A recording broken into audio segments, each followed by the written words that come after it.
घोसरवाड इथं तलवार हल्ला, महिला व मुलगा जखमी, दोघांवर गुन्हा दाखल.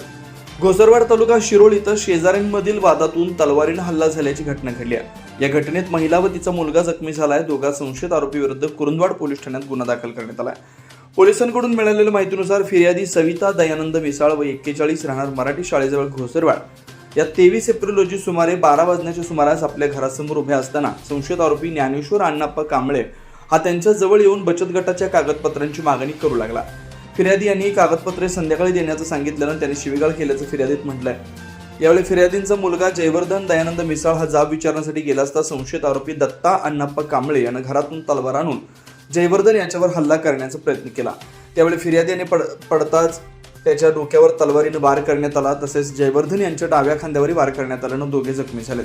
या प्रकरणी गुन्हा दाखल करण्यात आला. या घटनेचा पुढील तपास पोलीस हेड कॉन्स्टेबल साळुंखे करतात.